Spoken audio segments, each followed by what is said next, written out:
Hello everyone and welcome back once more. We're ready to kick things off into game 2 of the night. RU Scarlet versus HPU Purple. My name is again Morgan Dunn, this time joined by the lovely Mick. And before too long, we're going to be kicking things off into map number 1, checkmate for the hard point. But Mick, I just want to know, how are you doing, my man? I'm doing great, man. I've had such a proactive day and I'm ready to sit there and close it out with a little bit of college COD.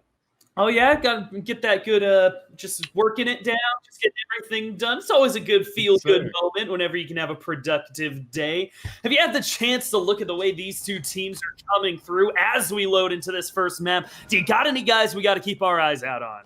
I mean, really, if I'm being totally honest, everybody. I mean, both these teams are totally stacked. They're both really high-seeded. They have impressive standings overall, so I'm expecting this to go the long haul tonight and us to have one hell of a match going forward.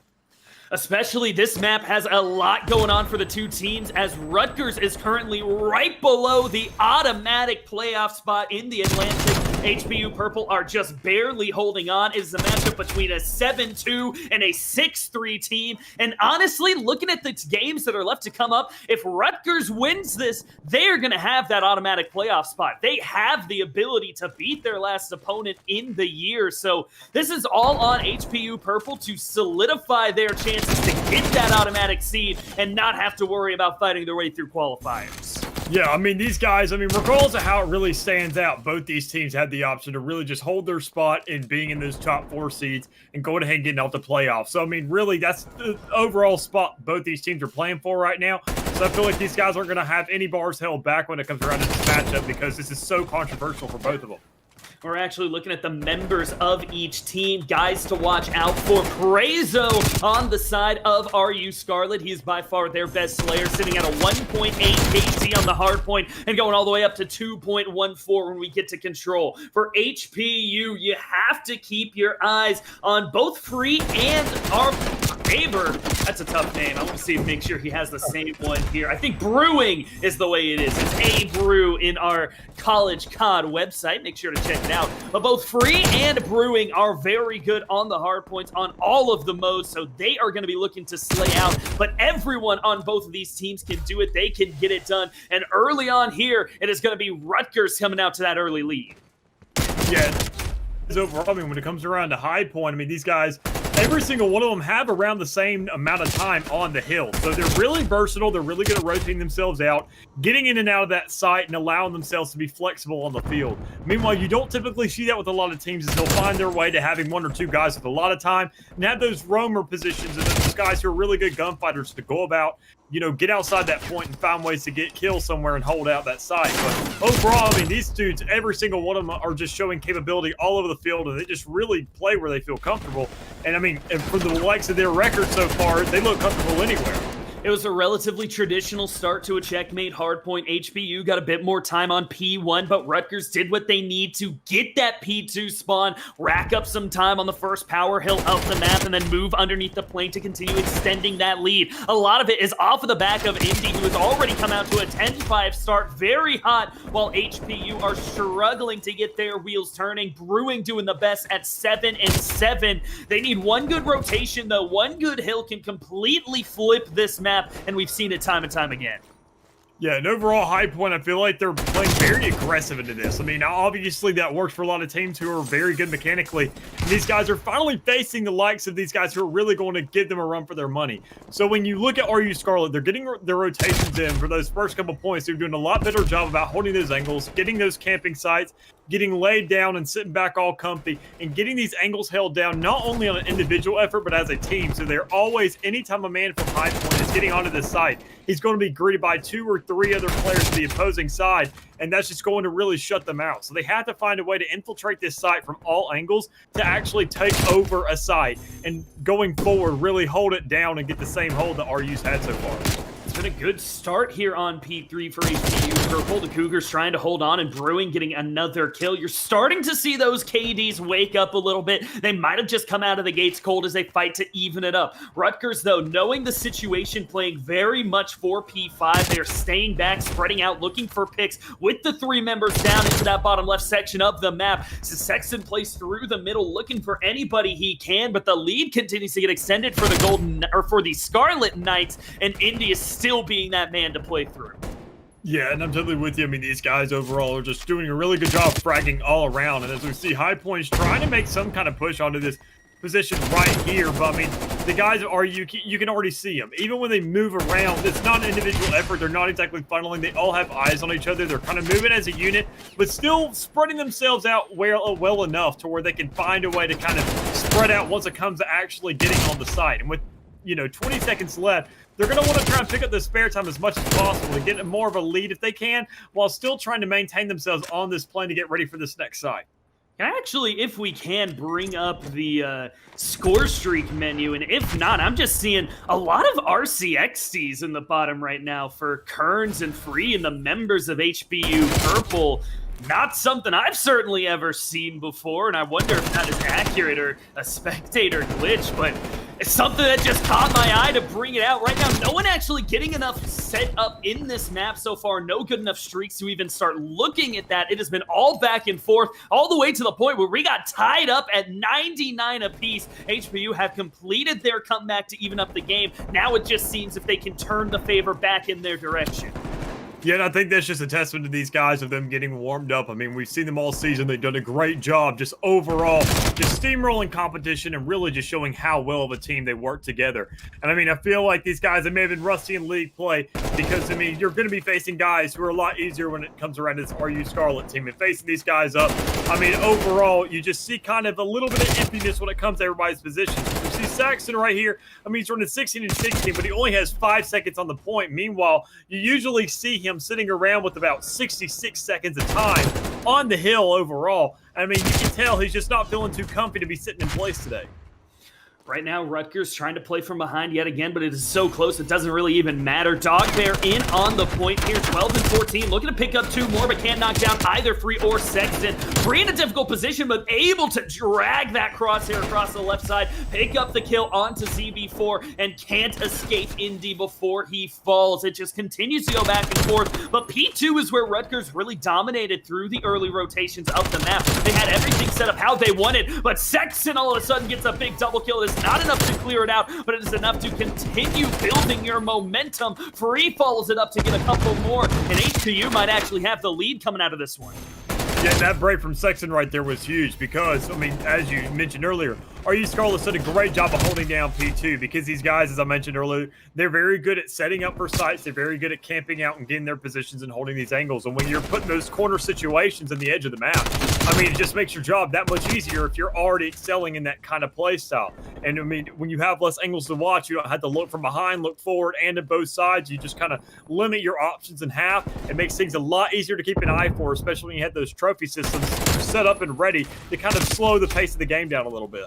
What's going to be something to keep an eye on is the second half of this rotation of hard points, the P3, P4, P5, because that's where HPU made up all of their ground the last time through, and now they're playing from a lot closer than where Rutgers had extended it in the initial rotation. Indy has already moved his way over to P4, looking to find some kills, but might get caught out to his left. No, CB4 with a big double kill off that Krieg 6, able to give his teammate a little bit of breathing room as now Prezo rotates around to try and meet up against Brewing. These teams have just neither dropped a step. It has been Rutgers on top throughout the game, but HPU are hanging with them, and it feels a lot like what we had in game 1 of the evening right now.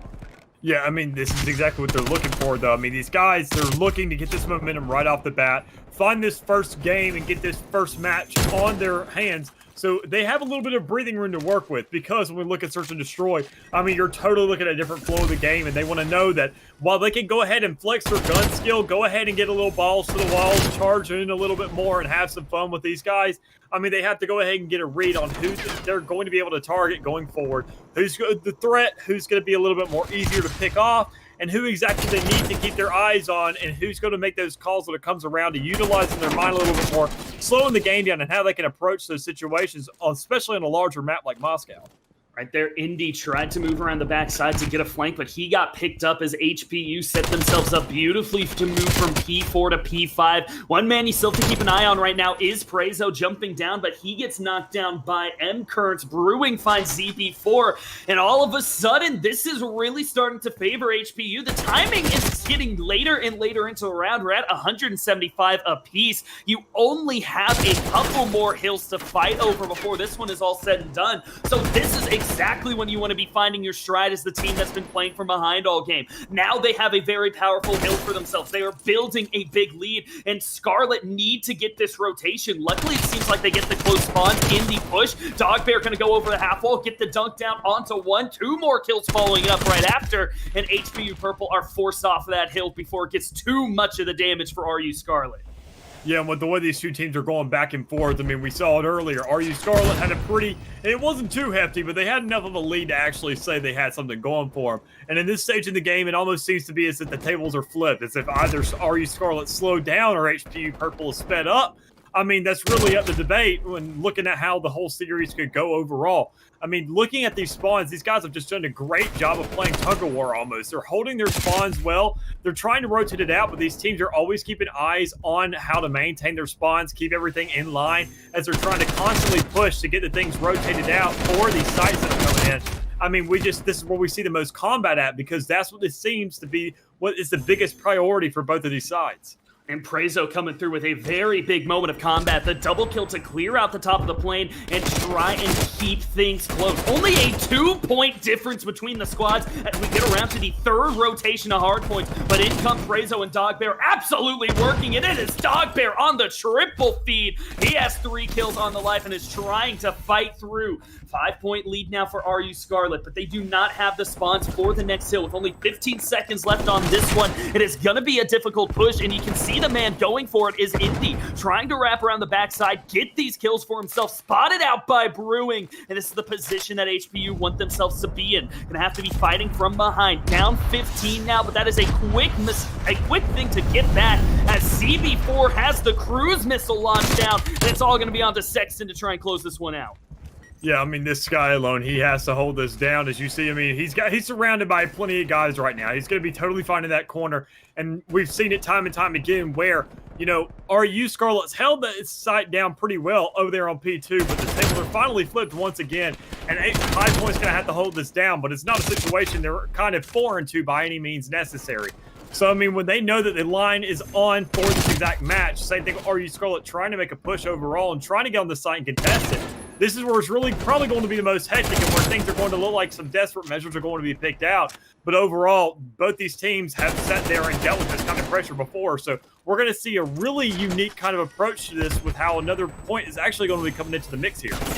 It's all coming down to P3 underneath the plane as HPU going to get that last little bit of trash time as Rutgers make a big play to rotate around. ZB4 gets a double kill, but Brewing answers with a double of his own, and time starts ticking. 10 seconds remaining for Rutgers Scarlet, 10 seconds remaining for HPU Purple, and they're the team in control. India's going to be the first one looking for anything. Finds Brewing napping, but goes down to ZB4's own streak as 3 turns the corner. First one for him, tries to turn into a second. Dogbear falls as well. Prezo goes to the 1v1. Sexton, the one last standing. It is a Tiger Stripe kill feed. Neither team able to come out on top, but the points kept ticking over to HPU. They get the final kill, and they eke it out the comeback victory. That right there, I mean, I feel like these guys, in the sense, you saw Scarlet right there trying to make it to the final push. I mean, it almost seems as if they forgot about how close the score was. I mean, you saw a man right there at the end trying to weave his way in and out, figuring out, just figured out, okay, you know, should I be on this side or not? In this stage of the game, yes, even if it costs your life, trust your teammates. Y'all have had such a strong season so far. Make sure and know that they're going to be on that point to follow you up as best as possible.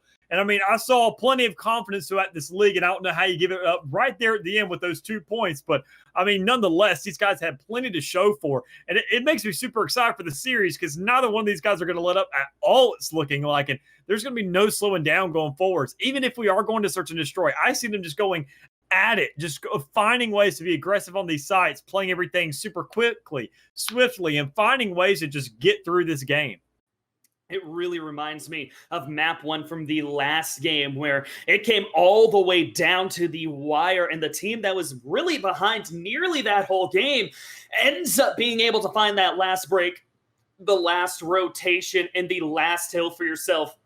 Only 7 points separating the two squads. It does not get much closer than that. And as we head over now to the Moscow SND, as you said, I'm expecting a lot of aggression out of these guys. They were flying around some of those corners, and the top of Eskies might continue to be a bloodbath as they have been since the release of the game. But what always comes down on a Moscow search is who is going to be the one that gives up on that first, tries to send something over towards the middle of the map, over towards B maybe, and mixes things up, because it'll become very clear very quickly who is the team coming out on top when you just go head-to-head in those firefights. Yeah, and I think it also comes down to how well these teams play both sides of the field. I mean, we always see these teams trying to go for the A site, being really strong onto that, pushing the heck out of it, getting around those escalators, playing the middle of the map as best as possible. But as soon as we see some guys throw a little bit of curveballs into the mix, get onto that B side, that's what I'm interested to see. To finally see a team say, okay, let's throw something different their way, see how we can get a reaction out of them and throw something into the mix that they're not going to see coming. Because once you get that B side involved, these teams, when they're facing these, middle of the range, plus these kind of, I'd say in every single area almost, these teams just love to play A. And once you get into B, it's a completely different dynamic because it's so much more close quarters. There's a lot more cover to play with. And it really comes down to how well you can set up these guys to run into your grasp and get those 2v1 encounters to really give yourself a favorable matchup. As we look at these two teams and the rosters that they have, the stats on Search and Destroy, they're not too bad over there on the Rutgers side. Everyone's sitting above a 1.3. The lowest one is going to be Dog Bear at 1.39. And you have Indy, the captain, coming out big at 1.71. He's trying to lead their way, but you don't see that thing where some teams have that SND specialist, someone rocking a 2 to 3 KD for yourself. Neither of these teams are going to have that. They are going to be playing very even. This is teams of slayers looking to slay. The one thing I would say to watch out for is on HPU Purple, M. Kearns is not really the guy that comes through and gets big kills on SND. He's right there at a 1 KD. Your job when you are that guy lowest down is don't be the one dragging your team underneath. You are as strong as your weakest link, so you have to be the guy being good enough to help your team come out over the top. Which, I mean, in this stage of the series, and plus with these guys competing with each other for so long now, I feel like they know exactly how to utilize him. I mean, getting him in, make sure if he's going to die, he's not going to be your flank man. He's not going to be the one coming from behind expecting, he's going to get 2-3 kills and make sure we have the advantage so we can push in on these other opposing teams. We're going to make sure that he's going to be up front with our main killer, our best guy, so they can collaborate together. Even if he dies by any means, it's not going to be in vain. Either he gets that kill and we can move in as a unit, or it's going to get traded out by yours truly. You know what I'm saying? So overall, I mean, even then when it comes around to RU Scarlet, I'm completely with you. I don't think there's going to be too many guys flanking here. I mean, obviously there'll be times here and there where they want to get these little wild cards thrown into the mix, but besides that, they want to be right up front with each other, and they want to show that, I mean, that even shows how well they play these respawn modes. They're very good at playing together, going as a unit, being very collaborative and communicative with each other, and making sure that no matter where they go, they have eyes everywhere around them. And that just shows, even when it comes around to Search and Destroy, it's a little bit more of a linear gameplay, but you have plenty of modes to play into, so you've got to sit there and find a way to adapt that and make it work in Search. One thing I do want to give a shout out to before we load into this first round, though, is in between, we can see the game chat between these two sides, and it was nothing but sportsmanship between them. After such a close matchup, you can sometimes see the emotions take over on some of these college teams, but they were saying, that was a fun map, let's go have another one, good luck, have fun, and I just felt like that was deserving of a shout out as Rutgers tries to come in to kick things off from the attacking side, and a 2-for-1 trade favoring HPU. Yeah, and also to follow up with the whole sportsman thing, I mean, these guys have been melting people all season. So for somebody to finally give them a run for their money, I'm sure they're loving this. They're finally getting a whole game to sit there and say, oh, finally, we have a challenge. We have something to learn. We're not perfect. And everybody's aware of that. So these guys are well aware of how these rounds are going to go out. And High Point, having one hell of an intro right there on the search, being really aggressive and just right up front, winning almost every engagement from every angle.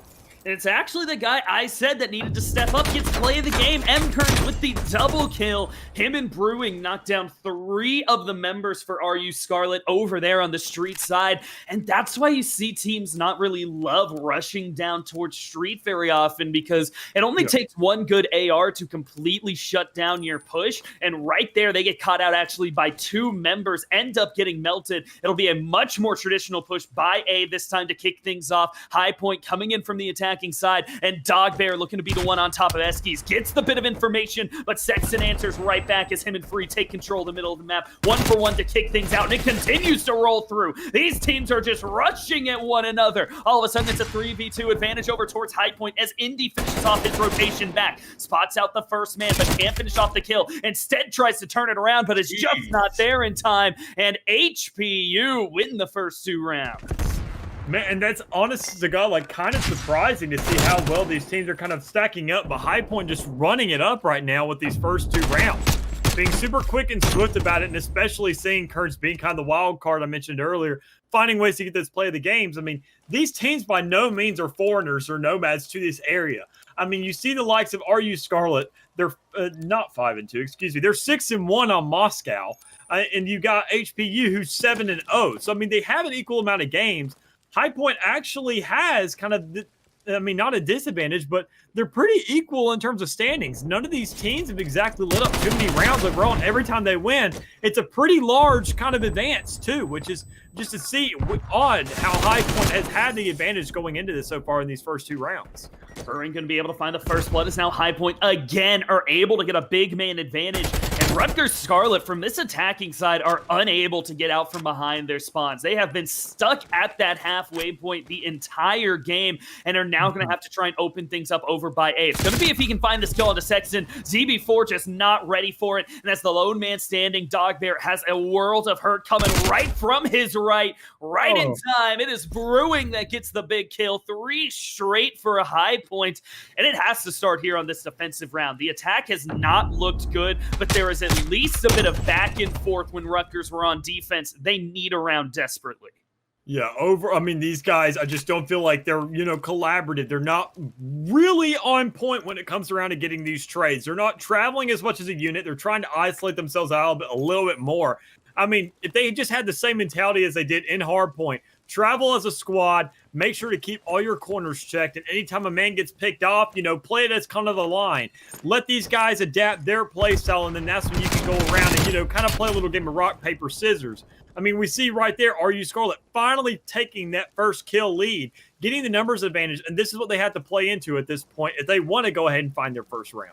And I absolutely love that play out of Rutgers. You know that HPU went aggressive to the top of Eskies in their first attacking round. So that time already they had 2 guys standing on the escalators to get the trades. End up coming out of it with a 2-for-1, and now we'll have the man advantage that we talked about. Coming into pinch from the center, and it's M-Kearns in a 1v3. Nowhere to go. Rutgers make the mid-map adjustment, but it doesn't end right there. They have to keep going. They have to find a way to come through on attack, because otherwise they're already down far enough that defense is not going to be enough to get back into the game. Yeah, and it's really interesting to see how they had this situation. I mean, how they cornered these guys of High Point into that escalator area. You saw them get that early close, and High Point almost put themselves in that situation with the way they kind of rotated around, moved themselves, and almost cornered themselves, not oddly enough, in the middle of the map with so many angles around them. And when you get into that stage, it has to make you question whether or not you should keep on hitting this A site over and over and over again. Start looking for a little bit more mid-map control and finding ways to play out the map a little bit more to where you can open up, increase your palette and get it a little bit bigger than it usually is, because you see them hit A so much, and with them finally slowing down, RU Scarlet taking a bit of a step back now and actually allowing themselves and seeing how High Point's kind of, trying to adjust to that. They're on their toes, because they don't exactly know what's going on here, and RU's just ready to pounce on top of that unsurety right now. Good snap there by ZB4. He almost got caught in an awkward angle where the enemy was hidden just behind his red dot, but sees the pixel he needs, snaps across, gets into the 4v2. Dog Bear can't find the 1v1 against Sexton, though, so that evens things up just a little bit. They have the site, will be able to go in for the plant, as it is M. Kearns and Sexton left to try and make this retake, and that's exactly who you want to still be alive for High Point. Your top two members, both at 5 and 2 thus far this map, going up against the three guys of Rutgers, Indy, ZB4, and Prezo. It starts with this kill over on the top of Bricks, and good shots there out of Sexton. Gets the headshot. Look at the ninja coming through for M. Kearns. He is going to challenge him. Your teammate needs to make more noise. Prezo sees him, and he just gets it in time with a pixel left. Now Sexton needs to go big. Finds the first one, challenges, but doesn't know he's in the corner. Just enough. What a play there in the final moments as Rutgers get a second map for themselves. Kearns didn't make the call. Did he give the comms letting him know that Prey was there? I mean, he literally stood in place, and then as we can see right here, I mean, he just runs into his eye lines. I mean, Sexton, I'm sure right now he's like, where was the call? I mean, it had to have come out when you're sitting there. You're only a pixel, like you said, away from getting that bomb defused. I mean, that was so well played by High Point, but I mean, issue is when you're in the shoes of RU Scarlet, they just weren't watching every angle. I understand you want to play the diffuser, you want to play out time, but I feel like they forgot how long it took to diffuse right there, because I mean, a millisecond later, and you would have said, oh my goodness, they just diffused that right under my nose, and I cannot forgive myself for that. It's one of those things that comms really need to be there when you go for a ninja defuse, because your surviving members have to distract whoever is left on the defense. We saw it done beautifully last game, but just a second not there for HPU to extend that lead to a 4-1. Now instead, it is Rutgers trying to fight their way back. They are up 3-1 now, looking to close out 3 straight and even up the scoreline as Brewing just misses the timing. And that is a tale as old as time. You are holding the angle and holding the angle, and as soon as you say I am good, let's move on, that's when the guy comes to challenge you. Yeah, man, that's the good old-fashioned COD curse right there. You get called a camper so many times in a public lobby, you're going to say, all right, I can't get called this a competitive game. So, I mean, the way they're just holding out these angles, and especially when you're the last man standing in such a high-risk, high-reward kind of match, map, and mode, just everything all around. I mean, it's super hurtful. But overall, I mean, that puts RU Scarlet back into a situation where we see a 3v3, and by no means am I complaining. I love it. I love the back and forth. I love the little comeback that's coming around, and it evens up the game to where we're actually going to have to see 3. And speaking of 3, man, clipping out right there. That was insane on the Eskies. Sexton trying to answer back, though, gets 2 kills, is going to be able to almost escape, but you got to remember the last man standing, rotating back in towards mid-map, and it is 4 straight for Rutgers now. ZB4 cleaned up the guys on the backside, and you see here as he caught Sexton trying to escape, just wasn't going to be able to happen. For HPU, you have to get back to whatever was working through those first 3 rounds, or at the very least find an adjustment to answer back against RU, because things have not gone their way. It is only Sexton able to keep up ever since then. Kearns was 5 and 2. He's now 5 and 5. He hasn't gotten a kill in 3 rounds. Yeah, and I feel like that's because their layout's a little bit static, if I got to be honest. I mean, it's very linear. They're laying out the same kind of format every single time. You see RU Scarlet doing the same thing, going for really a 2-1-1 setup, and that overall, I mean, when you're sitting there, you know these guys are going to start playing mid-map control a little bit more. You're going to see them trying to play out their options a little more when they're trying to get desperate to get here and get around, especially when they're down, 4-0 in these last 4 rounds. You have to sit there and start adjusting a little bit more. And we've seen RU Scarlet do a much better job about rotating around the map, finding that mid control, playing into High Point a little bit more to give themselves a favorable situation as they're trying to continue right here in this 8th round.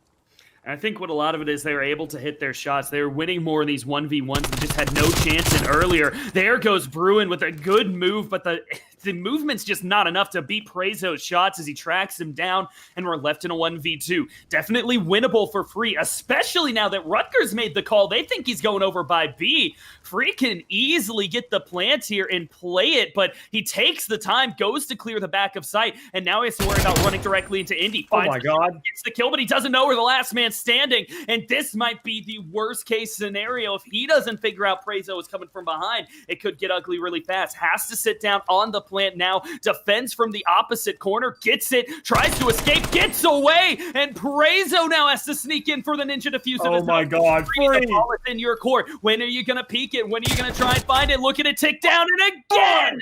Ninja Defuse, moments away. Both teams have been able to stop it, and HPU tie things up 4 apiece. Free sitting here saying that kill was so free, man. Oh my goodness. I thought for a second there, like looking how he was rotating out. I mean, you know, in the situation right there, you're knowing that he's going to have to go for that plant. You know, when you see 14 seconds there remaining that you're trying to rush that site, you know he's probably going to go for that bomb. Issue is you don't want to push up there enough because he knows that you're going to be, he knows how you're thinking. You got to stay 2 steps ahead in this stage of the game. And that right there was one heck of a play by HPU Purple to actually put themselves back in this and have a round retort. I mean, overall, in this stage of the game, I feel like that confidence is carrying over because we finally see him get these kill advantages again right off the bat.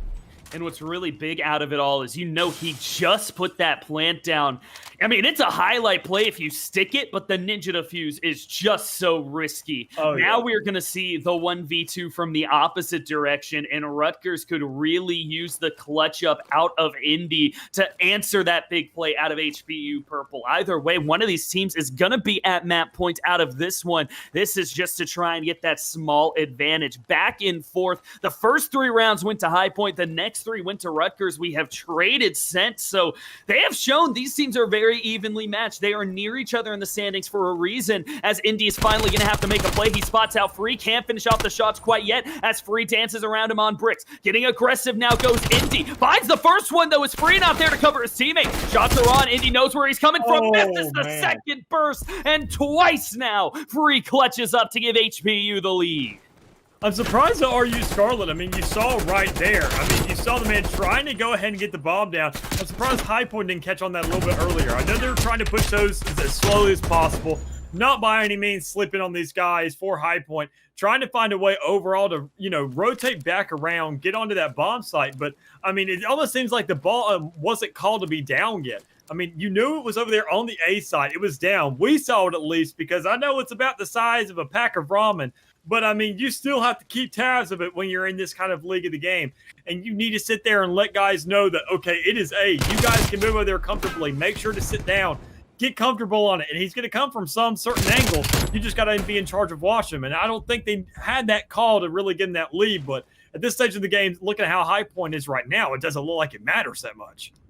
Yeah, 3 members of Rutgers are already dead. For the first time in this game, it is flawless. It is domination, and HPU figured out what was going wrong.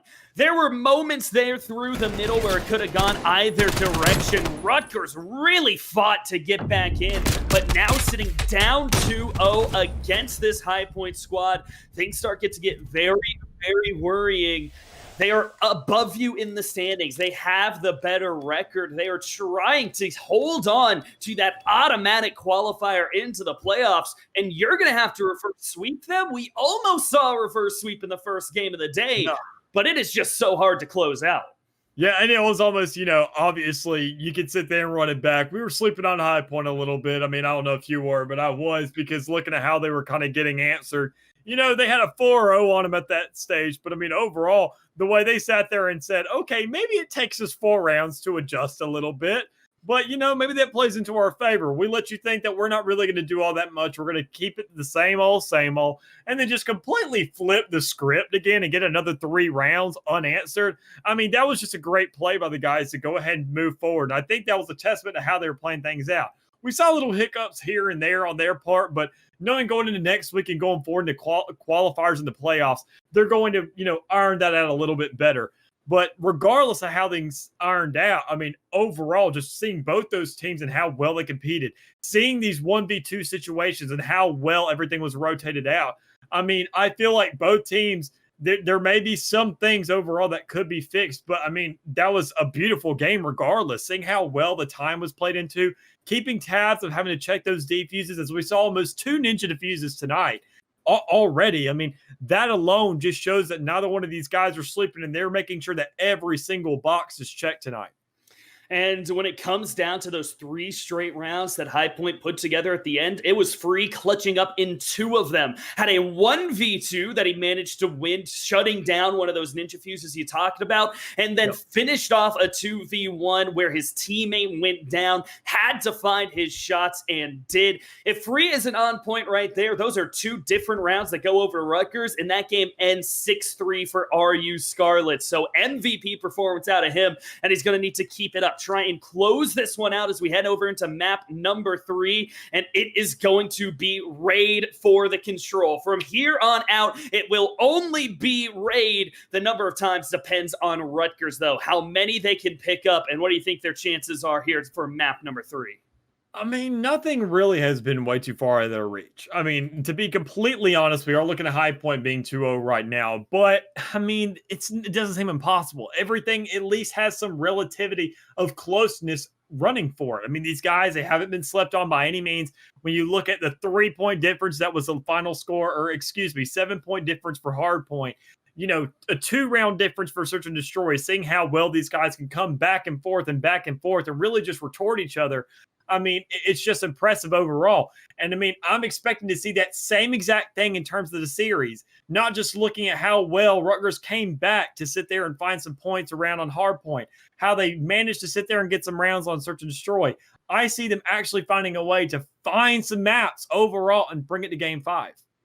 I would love to see that. For right now, though, we are going to send it to a very quick break as the teams finish getting into their lobby. But stick around. We will be right back for the possible final round, or maybe even the start of a reverse sweep right after this. Are back into raid for the control, and it is going to be HPU coming in from the attacking side. We're seeing them focus over down towards A by Ring and trying to take control of the middle of the map, as this is what I'm seeing. It's your favorite gun, the bull frag, in the hands of yes, sir. And he comes out with the big initial kill. We're left in a 3v4 now, finds the second one as Rutgers Scarlet coming out a little bit high. Sexton, actually, this is a little bit of history just from this season alone. He was the initial man who broke it out for me, and I was like, okay, I respect it. So it's fun to see this man run in again, and hopefully I'm hoping to see him drop some bombs with this Joker.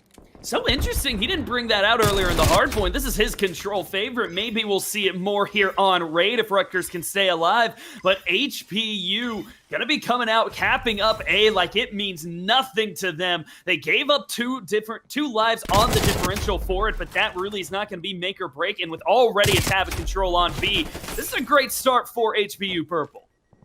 Yeah, I mean, overall, when you look at these live discrepancy, there's nothing. There's no difference between these lives, and that's awesome to see. But when you're in RU Scarlet's shoes, you don't exactly want to be letting up this point. And looking at how High Point's rotating around the map right now, I mean, Scarlet isn't exactly checking every single angle because they're just infiltrating this site and having an easy offense, it looks like right now. They're getting dominated right as HPU just coming through. They're going to be able to cap up B. Indy has to just throw his life around the corner. The kills come in just in time for Dogbear and Frazo. So the stabilize in time for RU Scarlet as they start to get rid of that third tab of control on B and stay close in the live difference. That felt like it was over for HPU Purple, but they were... I can't even talk. It's so close. My brain is starting to fry as Rutgers try and get this first round. Yeah, and I mean, these guys, you now see them finally getting stalled out a little bit. They had that flank going in. They had it working for them. They had a little bit of, momentum in the backfield to allow them to say, you need to be checking more angles, finding ways to, really, twist up your mentality when looking around the map. But when you really break it down, as soon as Scarlet said, oh, no, get off, they finally reset their spawns and said, okay, we can finally start checking some areas, getting a little bit more of a default setup going, and allow to play the game a little bit slower now that we know where they're going to come from.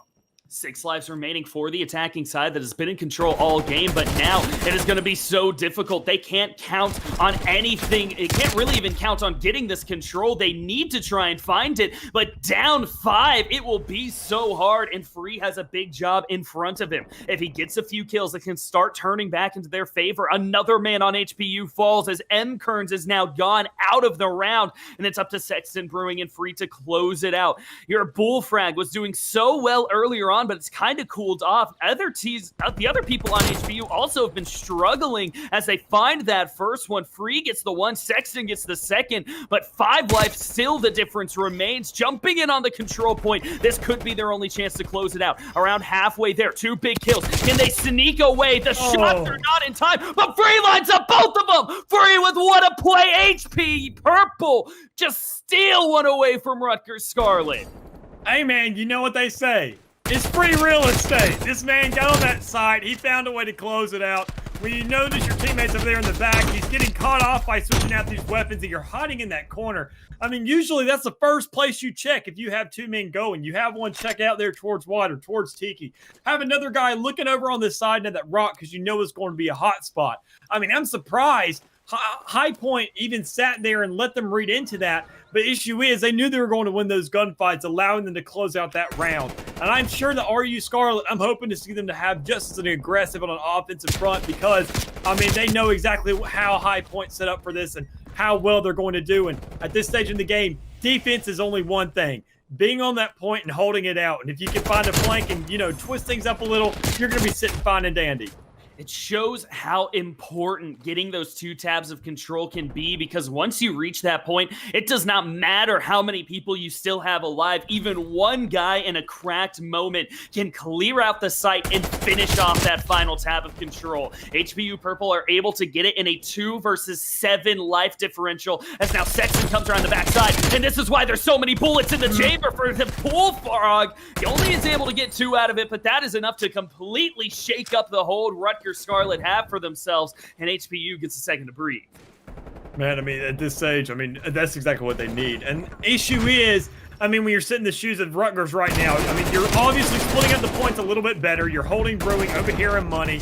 I mean, you get the kill and stick the guy like Kobe. I mean, overall, you sit there, you finally have a way, you have some momentum on both points, which I feel is a much better position than what High Point was looking at. They're allocating their men on both sides of the map, getting influence everywhere, and really sitting there saying, we can still twist things up if we need to, instead of just going ahead and establishing one side all the way, then switching it up and letting the opponent read you like that and know where you're going to go. I mean, it just plays a lot better for RU, and I feel like this is going to be an easier close for them if they manage to find any time, anywhere. They're going to have to have it here over by A. The rotation by Free is quick. He can't find that kill, though, and that opens up the A site. So this is where things get started. Finishing off there, get a little bit of extra time on the table. Sexton is just so good up close with that Bullfrog, but the initial control is done, and this is the exact same situation we were in last round. Attacking side, lower on lives, but you only have one more tab of control to try and finish it off, and Rutgers looking to maybe make a push in through the HPU spawns to get over there by B. It is very slow to kick things off as Free sits underneath Indy over there on the mansion. Tries to find the turnaround shot. No one there. Scarlet just playing it slow, trying to keep this game close enough before it can all fall apart in one big moment. Yeah, I mean, in this case, you see even just a testament to earlier how they were playing them in High Point. They were having to find ways to get a lot of influence, sit on that point for a while, get all that influence and time on B side. But now on this stage of the game, Rutgers, they're just looking at having to only have a couple seconds on there. Get a couple guys, stack it, maybe wait about 10 seconds and you have that spot. Issue is, when you take so long to set up and make this push, you give such easy areas for High Point to set up and get these little flanks on you there like Free just had. And it just allows you to be read so much easier. Final lives now for Rutgers, and they need to make their play right here, right now, but no one's cleared out Sexton on the backside. He doesn't get the shots onto Indy, and look at the control starting to rocket through. Bruin needs to jump out of the window, try and find the shots. There goes the kill back and forth. Indy gets it again. Is this going to be a throwback? Another breakdown. No, HPU Purple. Indy! We're the ones that get those, and Rutgers can't close it out now, down 2-0. I understand you're scared, Indy, but dude, there's only like 2 seconds left on the point. You could have gotten that. Good. I want this to be back and forth, man. I don't want to see 2-0s. But, you know, it is what it is. Overall, I mean, where it's now to the 3rd round, I feel like at this stage in the game, Rutgers, they've had plenty of time to find their way to adjust a High Point. We've seen them do it time and time again, get these comebacks in terms of rounds, and I'm hoping to see it on this time when they're on defense. They know the High Point is going to push this A site. We see it right now with with their whole team stacking towards it. If they can just retaliate, get these guys closed out, they can make one hell of a setup to allow themselves to choke these guys into their spawns, knowing how easy it is to do on control. And we just see this kill feed. It's looking like a book from left to right. And I feel like they have the momentum forward to actually manage that. This is where you have to get it started, though. Rutgers down 2-0 on the map count, down 2-0 on the round count. It'll be all reverse sweeps from here on forward if they can find a way to stay alive. But just when you get 3 people, all 4 actually, in on the control, that caps up in the blink of an eye. And A is the easier of the 2 sites to get usually. So as the defense, you have to know exactly how to set this one up. Prezo able to finish that one off onto free. They aren't out of it quite yet, but Rutgers are in about as bad of a situation as you can be in with still a chance to turn things around. Yeah, I mean, overall, this is what they have to have. And I think they've done a much better job of holding things out. Issue is, Scarlet has sacrificed that B side to actually get some kind of influence over there on A. They haven't rotated well. They haven't held themselves out across the map. They've sat there, and we've seen them getting these kills, but it's a team effort. It's not exactly these individual efforts for them to get this kind of influence all over the map. And that's really what's killing them right now, because you see they're just getting flanked and they're finding all these places. And Dogbear is the only one to really have any kind of retaliation. He can't close it out here for this A side. And they need to go in right now. Again, there's 3 members in on the site. Sexton has a chance to line them up, but Brewing is the one that ends the game with the clinch. It'll have to be a play from the middle of the map as Dogbear looks to find it just in time. Gets the kill right there. And Prezo right behind him to provide a little bit of extra support. M-Current's not enough of a snap there with that Crick 6, but Sexton is back yet again trying to close out this game. Dogbear goes over the top. Oh my gosh. Off as Brewing comes in. Brewing gets another double kill. And around the corners they come. Sexton finds a gift at the bottom of its feet. And there it is. HPU are able to close it out against Rutgers Scarlet. They prove their worth and cinch themselves up a first round bye, or actually all the way to the automatic qualifier into playoffs. Oh man, I was honest to God, I say it every time. I'm not a fan of certain teams. I mean, I want to root for my own team, but we're not going to talk about that. But I'm a fan of Game 5s, and I would love to see this reverse sweep actually occur, see these guys go out to it. But High Point just coming in a little bit too strong for this control, finding a way to carry on with that momentum from the Search and Destroy, from that 3-0 in terms of rounds they had going into the second half of Search, and just carrying that momentum and that force there into control, allowing themselves to just 3-0 out right there. I mean, it's just a testament to them. They're in their position for a spot. They're in that guaranteed playoffs, and they're only holding this position on one hell of a finale for the season. I mean, when going into qualifiers, they're going to have a little bit of break now, which, I mean, may hurt them because they don't want to sit there and sleep by any means. But, I mean, hopefully they found themselves one heck of a scrimming partner come next week to allow themselves, when we get around to these qualifiers, when we get around to these playoffs, we just sit there and see these guys get so much better and better and better. And I'm hoping Rutgers with this, that by no means are they knocked out from this. They're going to go through this bracket. And I'm sure we could see another, battle of blood and see these guys really go at it again in the playoff season when it comes around to it. Actually, Rutgers Scarlet is now, they're the biggest HPU fans in their conference because HPU is about to play the team that sits in the 4 spot while Rutgers is solidly in the 5. If HPU can beat LVC Esports, and let me actually double check who LVC also plays. They still have 2 games left. Their other one is going to be against JCSU. If LVC loses both of those games, Rutgers can still get an automatic qualifier, but it's kind of out of their hands at this point. They had a chance to make their own destiny with a win here tonight. It doesn't happen, and they got to root on the guys that just knocked him out going forward. Yeah, I mean, that's until they're going to be looking for. I mean, these next 2 weeks are going to be super huge, super controversial. I'm loving how we're going ahead and getting these qualifiers set up just tonight. Looking alone at this past matchup we had, this one we got going on right now, and how we just close this out and seeing these 2 teams just really give us one heck of a brawl. I mean, that's just going to be a testament to this next match as well. Hopefully seeing all these teams trying to fight for these positions, knowing that next week is when things really start kicking up. That whole prize pool is within their grasp. It's within arm's reach, but it really just comes to who wants it the most. And this is when we're going to see these guys really stepping up. We're going to see them increasing practice time, increasing scrims, and really knowing now in the stage of the game who they're going to be compatible with, who they can learn from, and how they can improve themselves. And speaking of that third and final match of the stream today on Bravo, it's going to be a classic one from the Metropolitan Laurentian University taking on NJIT Red. And we'll be getting back into that one next with Cambert returning to the guest. But I got to give the shout out to Mick jumping in here for the middle game of the slate and doing a damn fine job at it, if I have to say so myself. But make sure to stick around. We will be back for the third and final game of the evening shortly. College COD will be right back.